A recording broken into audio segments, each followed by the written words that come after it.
آج اگر ہم اپنے گھر میں بیٹھ کے، اپنی مسجد میں بیٹھ کے حضور کی صورت میں انعام خداوندی کا شکریہ ادا کرتے ہیں تو اللہ کی رحمتوں سے بعید نہیں کہ اللہ فرشتوں سے کہے دیکھو صدیاں بیت گئی، یہ آج بھی شکرانہ ادا کر رہے ہیں اور یہ بات میری اور آپ کی بخشش کی ضمانت قرار پائے۔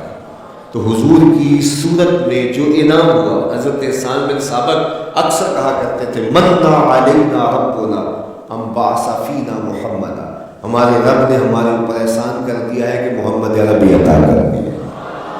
ساری زندگی سجدے میں سر رکھ کے شکر ادا کرتے رہے، حد شکر پھر بھی ادا نہ ہو۔ ساری زندگی ان کے گیت گائیں۔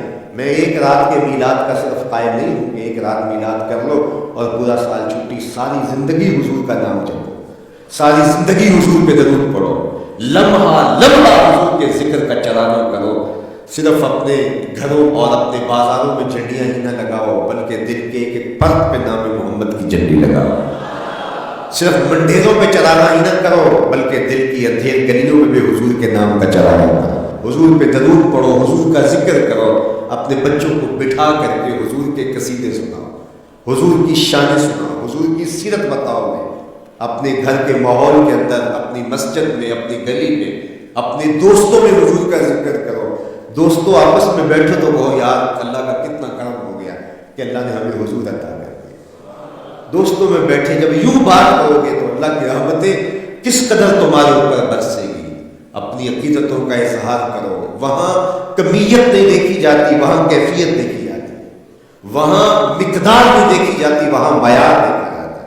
وہ چہرہ اور چہرے کا دل نہیں دیکھتے، وہ بندے کا دل دیکھتے ہیں۔ وہ دیکھتے ہیں کون کس خلوص کے ساتھ محبت لے کر کے آیا ہے۔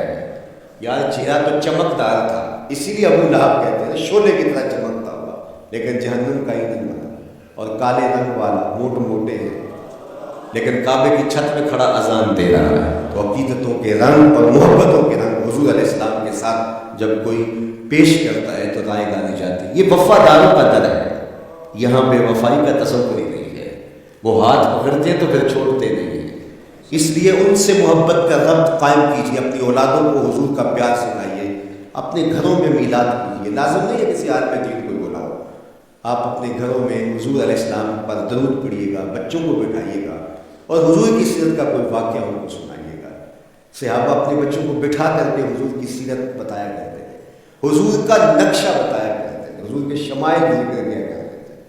اور کوئی صحابی ملتا تو تابعین جمع ہو جایا کرتے تھے اور اسے پوچھتے تھے اچھا بتاؤ حضور کی صورت کیسی تھی، زلفیں کیسی تھی۔ یہی میلاد ہے نا، میلاد میں حضور کے فضائل کا ذکر ہوتا ہے، شمائل کا ذکر ہوتا ہے، خصائل کا ذکر ہوتا ہے، اور موسم حج کا ہے۔ ایک اونچے ٹیلے پہ حضرت سیدنا ابو طفیل چڑھ گئے، یہ آخری صحابی ہیں، اس کے بعد کوئی صحابی نہیں ہے، حضور کے وصال کے 100 سال بعد تک زندہ ہے۔ تو کہا لوگوں آؤ اس وقت روئے زمین پہ میرے علاوہ کوئی نہیں جس نے حضور کو دیکھا، آؤ مجھ سے حضور کی باتیں سنو۔ لوگ جمع ہو گئے اور کہا صف لنا رسول اللہ، تم نے حضور کو دیکھا ہے تو بتاؤ حضور کیسے تھے۔ تو حضرت ابو طفیل 3 لفظوں میں حضور کا بڑھیا بیان کیا، یاد کرو۔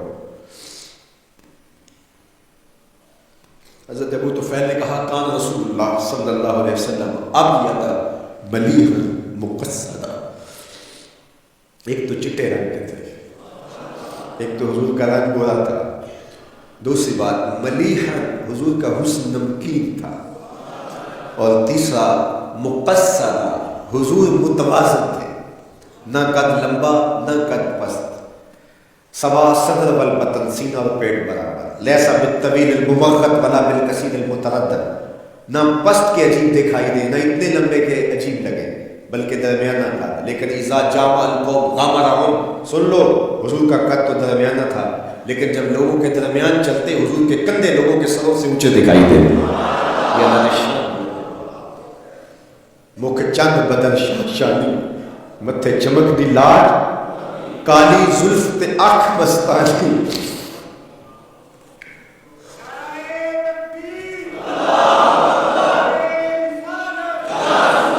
کالی زلف تے اکھ مستانی، مخمور رکھی ہمت بھری۔ حضور علیہ السلام کی جب آمد ہوئی، رحمت عالم صلی اللہ علیہ وسلم کو جب انہوں نے دیکھا نا تو اچانک وداع کے پہاڑوں کی اوٹ سے حضور دکھائی دیے۔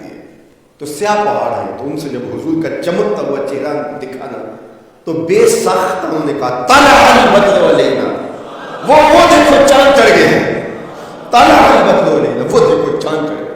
مورخ اسلام فی جالتی نقشہ کہتے جنوبی سمت سے اٹھا ایک نوری غبار آیا، جنوبی سمت سے اٹھا ایک نوری غبار آیا، سواد شہر میں داخل ہوا ناگا سوار آیا، زبان پر اشرق البدر علینا کی صدائیں تھی، دلوں میں ما دعا للہ دائی کی دعائیں تھی، نبوت کی سواری جس طرف سے ہو کے جاتی تھی، درود و نعت کے نغمات کی آواز آتی تھی، کہیں معصوم ننھی بچیاں تھیں تب بجاتی تھی، رسول پاک کی جانب اشارے کر کے گاتی تھی اور کہتی کیا تھی، ہم ہیں بچیاں نجار کے عالی